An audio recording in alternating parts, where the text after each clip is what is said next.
জাতীয় নির্বাচন সুষ্ঠু ও উৎসবমুখর করতে বিজিবিকে প্রস্তুতির নির্দেশ, বলেছেন স্বরাষ্ট্র উপদেষ্টা। মেক্সিকোতে ভয়াবহ ট্রেন দুর্ঘটনা, লাইনচ্যুত হয়ে নিহত ১৩, আহত ৯৮ জন। জেবুকে ঘিরে এত কৌতূহল দেখে মজা পাচ্ছে, বলেছে জাইমা রহমান। আসসালামু আলাইকুম, জিবিসি টেলিভিশনে আপনাদেরকে স্বাগতম। আপনাদের সাথে আছি আমি সামিয়া সুলতানা। এতক্ষণ শুনছিলেন সংবাদ শিরোনাম, এবারে বিস্তারিত। আগামী জাতীয় সংসদ নির্বাচন সুষ্ঠু, শান্তিপূর্ণ ও উৎসবমুখরভাবে আয়োজনের লক্ষ্যে বিজিবিকে প্রয়োজনীয় প্রশিক্ষণ সহ সব ধরনের প্রস্তুতি গ্রহণের নির্দেশ দিয়েছেন স্বরাষ্ট্র উপদেষ্টা lieutenant general Mohammad Jahangir Alam Chowdhury. BGB দিবস ২০২৫ উপলক্ষে আয়োজিত অনুষ্ঠানে প্রধান অতিথির বক্তব্যে তিনি এ নির্দেশনা দেন। স্বরাষ্ট্র উপদেষ্টা বলেন, নির্বাচনকে উৎসবমুখর করতে বিজিবির গুরুত্বপূর্ণ দায়িত্ব রয়েছে এবং তারা এই দায়িত্ব দক্ষতা ও নিষ্ঠার সঙ্গে পালন করবে বলে তিনি আশাবাদ ব্যক্ত করেন। বক্তব্যের শুরুতে তিনি মহান মুক্তিযুদ্ধে বিজিবির সাহস ও আত্মত্যাগ গভীর শ্রদ্ধার সঙ্গে স্মরণ করেন। একই সঙ্গে জুলাই আগস্ট গণ অভ্যুত্থানে আত্মোৎসর্গকারী শহীদদের প্রতি শ্রদ্ধা জানান এবং আন্দোলনে আহত ও পঙ্গুত্ব বরণকারী ছাত্র জনতার অবদানের কথা উল্লেখ করেন। তিনি বলেন, বিজিবি একটি গৌরবময় ঐতিহ্যবাহী বাহিনী যা বর্তমানে ত্রিমাত্রিক ভূমিকা পালন করছে। সীমান্ত সুরক্ষা, আইন শৃঙ্খলা রক্ষায় সহায়তা এবং জনকল্যাণমূলক কার্যক্রমে বিজেপির সক্ষমতা বৃদ্ধিতে সরকার সর্বাত্মক প্রচেষ্টা চালিয়ে যাচ্ছে বলেও জানান তিনি। সীমান্ত নিরাপত্তা প্রসঙ্গে স্বরাষ্ট্র উপদেষ্টা বলেন, কোনোভাবেই সীমান্ত দিয়ে মাদক প্রবেশ করতে দেওয়া যাবে না এবং স্পর্শকাতর এলাকায় বাড়তি সতর্কতা নিতে হবে। একই সঙ্গে অবৈধভাবে দেশীয় পণ্য পাচার রোধে কঠোর ব্যবস্থা নিতে হবে। মাদক ও চোরাচালানের সঙ্গে জড়িত কর্মকর্তা কর্মচারীদের বিরুদ্ধে কঠোর আইনানুগ ব্যবস্থা নেওয়া হবে এবং এক্ষেত্রে কোনো ছাড় দেওয়া হবে না বলেও হুঁশিয়ারি দেন তিনি। এবারে আন্তর্জাতিক প্রসঙ্গ। মেক্সিকোতে ভয়াবহ ট্রেন দুর্ঘটনা, লাইনচ্যুত হয়ে নিহত ১৩, আহত ৯৮ জন। মেক্সিকোর দক্ষিণাঞ্চলীয় রাজ্যে একটি যাত্রীবাহী ট্রেন রেললাইন থেকে বিচ্যুত হয়ে অন্তত ১৩ জন যাত্রী নিহত হয়েছেন। এ ঘটনায় আহত হয়েছেন আরও কমপক্ষে ৯৮ জন। গতকাল রোববার রাজ্যের নিজান্দা শহরের কাছে এই দুর্ঘটনা ঘটে। দুর্ঘটনার পরপরই উদ্ধার ও চিকিৎসা কার্যক্রম শুরু করে সংশ্লিষ্ট কর্তৃপক্ষ। মেক্সিকোর নৌবাহিনী এক বিবৃতিতে জানিয়েছে, দুর্ঘটনা কবলিত ট্রেনটিতে ৯ জন ক্রু সহ মোট ২৫০ জন যাত্রী ছিলেন। দুর্ঘটনায় ঘটনাস্থলেই ১৩ জনের মৃত্যু হয়।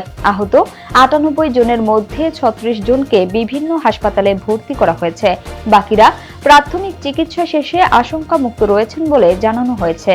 সামাজিক যোগাযোগ মাধ্যম এক্সে দেয়া এক বার্তায় মেক্সিকোর সংশ্লিষ্ট কর্তৃপক্ষ দুর্ঘটনায় নিহত ও আহতদের প্রতি গভীর সমবেদনা প্রকাশ করেছে। একই সঙ্গে জানানো হয়েছে, হাসপাতালে ভর্তি ৩৬ জনের মধ্যে অন্তত ৫ জনের অবস্থা আশঙ্কাজনক। আহতদের চিকিৎসায় সর্বোচ্চ ব্যবস্থা নেওয়া হচ্ছে এবং প্রয়োজনীয় সব ধরনের সহায়তা নিশ্চিত করা হচ্ছে। দুর্ঘটনা খবর পাওয়ার পরে রেল ও রেলওয়ে পুলিশের জ্যেষ্ঠ কর্মকর্তারা দ্রুত ঘটনাস্থলে পৌঁছান। তারা উদ্ধার কার্যক্রম তদারকির পাশাপাশি নিহত ও আহতদের পরিবারের সদস্যদের সঙ্গে যোগাযোগ করে প্রয়োজনীয় সহায়তা প্রদান করেছেন।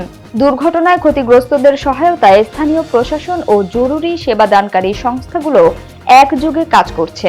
এদিকে মেক্সিকোর অ্যাটর্নি জেনারেলের দপ্তর থেকে এক বিবৃতিতে জানানো হয়েছে, দুর্ঘটনার কারণ নির্ধারণে ইতোমধ্যে আনুষ্ঠানিক তদন্ত শুরু হয়েছে। ট্রেনটি কি কারণে রেললাইন থেকে বিচ্যুত হলো, যান্ত্রিক ত্রুটি, অবকাঠামোগত সমস্যা নাকি অন্য কোনো কারণ রয়েছে তা খতিয়ে দেখা হচ্ছে। তদন্ত শেষ না হওয়া পর্যন্ত দুর্ঘটনার নির্দিষ্ট কারণ সম্পর্কে মন্তব্য করা হয়নি। জেবুকে ঘিরে এত কৌতূহল দেখে মজা পাচ্ছি, বলেছেন জাইমা রহমান। পোষা বেড়াল জেবুকে ঘিরে সামাজিক যোগাযোগ মাধ্যমে তৈরি হওয়া কৌতূহল নিয়ে নিজের অনুভূতির কথা জানিয়েছেন বিএনপির ভারপ্রাপ্ত চেয়ারম্যান তারেক রহমানের মেয়ে জাইমা রহমান। ফেসবুকে দেয়া এক পোস্টে তিনি জেবুর সঙ্গে পরিবারের আবেগ, দায়িত্ব ও ভালোবাসার নানা স্মৃতির কথা তুলে ধরেছেন। আজ সোমবার ফেসবুকে দেয়া এক পোস্টে জাইমা রহমান লেখেন, জেবুকে ঘিরে এত কৌতূহল দেখে আমি কিছুটা অবাক, আবার মজাও পাচ্ছি। ভাবছি ও যদি বিষয়টা বুঝতে পারত। পোস্টে পোষা প্রাণী লালন পালনের দায়িত্বের কথা তুলে ধরে তিনি বলেন, যে কোনো প্রাণীকে লালন পালন করা মানেই একটা বড় দায়িত্ব নেওয়া, কারণ প্রাণীও একটা জীব, আল্লাহর সৃষ্টি। জেবুকে যখন প্রথম ছোট্ট বিড়াল ছানা হিসেবে বাসায় এনেছিলাম, তখন ভাবিনি সে আমাদের পরিবারের এত গুরুত্বপূর্ণ সদস্য হয়ে যাবে। এমনও হয়েছে, আমার আব্বু আম্মু বাসায় ফিরে আগে জেবুর খবর নিয়েছেন, তারপরে আমার। আম্মু যখন বাগান করতেন বা পাড়ায় হাঁটতে যেতেন, জেবু তার চারপাশে লাফিয়ে লাফিয়ে ঘুরত।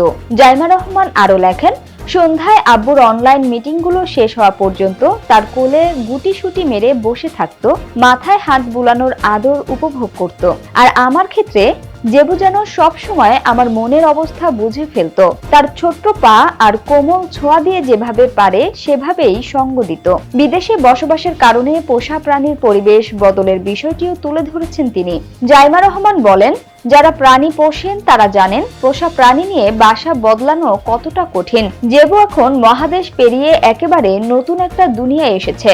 ওর ছোট্ট প্রাণটার জন্য এই পরিবর্তনটা অনেক বড় আর কষ্টের, যেটা আমরা পুরোপুরি বুঝতেও পারি না। পোস্টের শেষাংশে জেবুকে নিয়ে একটি মজার তথ্য শেয়ার করেন জাইমা রহমান। তিনি বলেন, জেবু সম্পর্কে একটা মজার তথ্য, ও কখনো মিউ মিউ করে না, একদমই না। আলমারিতে আটকে গেলেও না, বরং খুশি বা অবাক হলে পাখির মতো নরম করে ডাক দেয়। অনুমতি ছাড়া কোলে নিলে হালকা বিরক্তিতে গো গো করে। আর যেসব বিড়াল ওর পছন্দ না, তাদের দিকে কিন্তু বেশ জোরেই চিৎকার করে। সংবাদের শেষ পর্যায়ে শিরোনামগুলো জানিয়ে দিব আরো একবার। জাতীয় নির্বাচন সুষ্ঠু ও উৎসবমুখর করতে বিজিবিকে প্রস্তুতির নির্দেশ, বলেছেন স্বরাষ্ট্র উপদেষ্টা। মেক্সিকোতে ভয়াবহ ট্রেন দুর্ঘটনা, লাইনচ্যুত হয়ে নিহত 13, আহত 98 জন। জেবুকে ঘিরে এত কৌতূহল দেখে মজা পাচ্ছে, বলেছে জাইমা রহমান। জিবিসি সংবাদে এই ছিল এখনকার মতো। বিশ্বের যে কোনো প্রান্ত থেকে সর্বশেষ খবর জানতে ভিজিট করুন জিবিসি অফিসিয়াল ইউটিউব চ্যানেল ও ফেসবুক পেজ। এতক্ষণ সঙ্গে থাকার জন্য ধন্যবাদ সবাইকে। পরবর্তী সংবাদ দেখার আমন্ত্রণ রইল।